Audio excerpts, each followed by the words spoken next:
Hello everyone, welcome to the Week 1 Power Rankings of the NPL.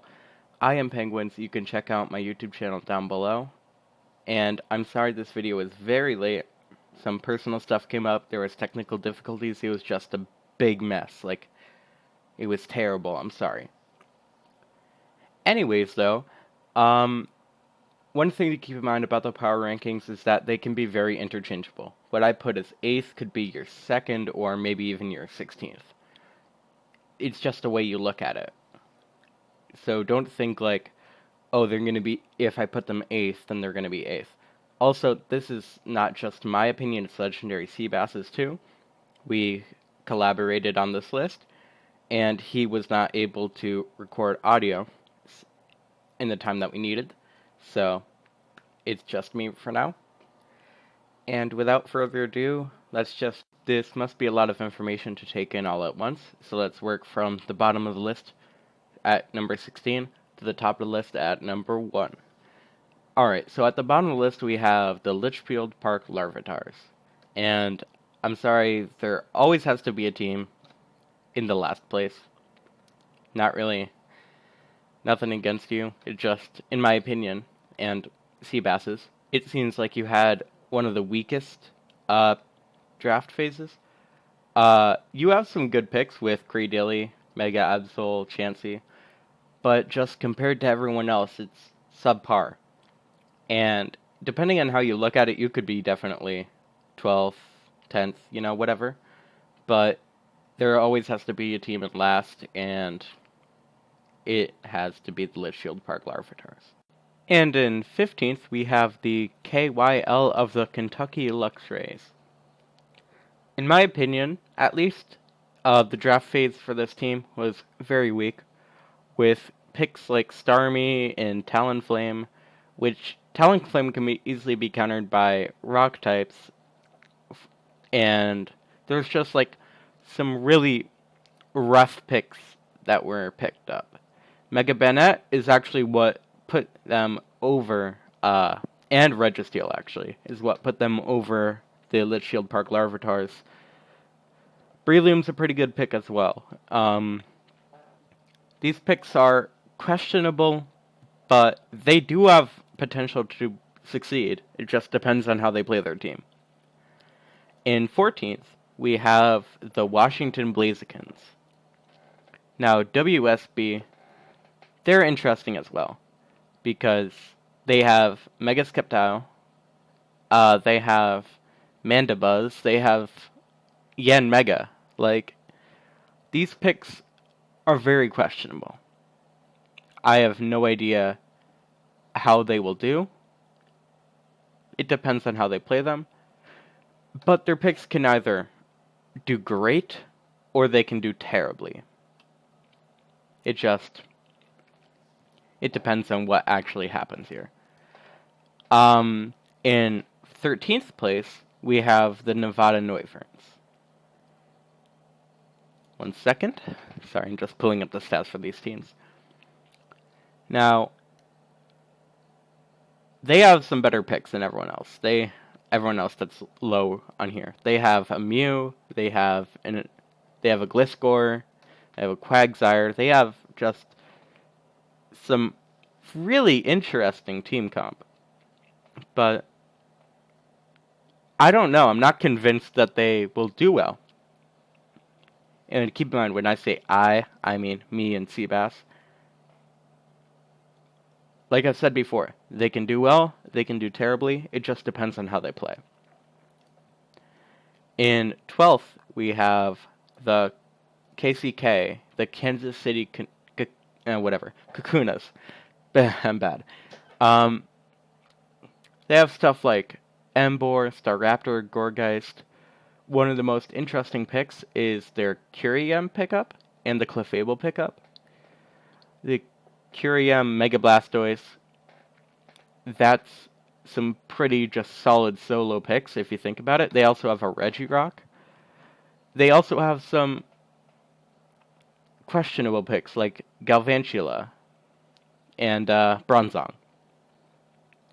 Compared to everyone else that's above them, their pick was their drafting phase was actually pretty subpar, but compared to everyone that's below them, their drafting phase was definitely better. In 11th, we have the Los Angeles Go-Goats. Yeah, I said that right. I was just wondering, like, did I mess it up? There is a Landorus, a Blissey, a Mega Metacham, a Sylveon, a Dusknoir, and a Shuckle. So they do have a very solid team comp, and actually, as I'm making this video, I'm regretting not putting them higher. But it doesn't matter anyways, this is just a power rankings video. That doesn't mean that they will be where I put them. So, next up, we have the Bayern Munchlax. Am I saying that right? I don't even know. They have some very solid picks. They have Curium, they have Salamence, they have Skarmory. Actually, Skarmory, I cannot talk today, doesn't really have a good solo pick, but they have Mega Gardevoir, Heatran, Minchio, I am bad at pronouncing Pokemon, okay? Do not blame me. Seismitoad. They have some very, very solid picks. And of course, I do regret not making them higher, but then again, if you look at any of the other teams, it feels like their picks were stronger. And now we have the most controversial placement, in my opinion, because they could be lower, or they could be higher. Any way you look at it, this is one of the most controversial teams when you think about, like, where they could be placed. But they settle in at the 9th spot, which is okay. They're on the bottom half, but whatever. So, they have a Crocodile, they have a Snorlax, Haxorus, Crustle. They have some good damage dealers, they have some good tanks. Mega Lopunny is actually a beast. Like, if I remember correctly, Crocodile actually does pretty well in competitive play too. So, it just depends on how you look at it, man.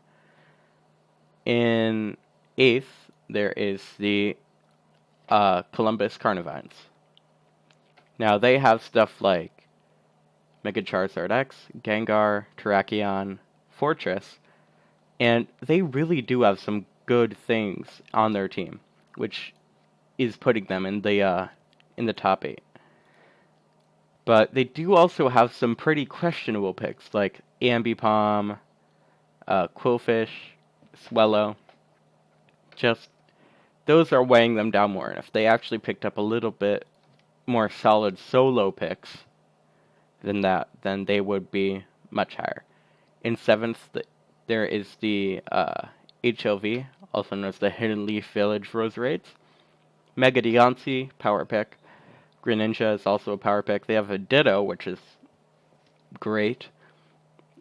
They have an Arcanine, great power pick. Excadrill. They have a Latias too.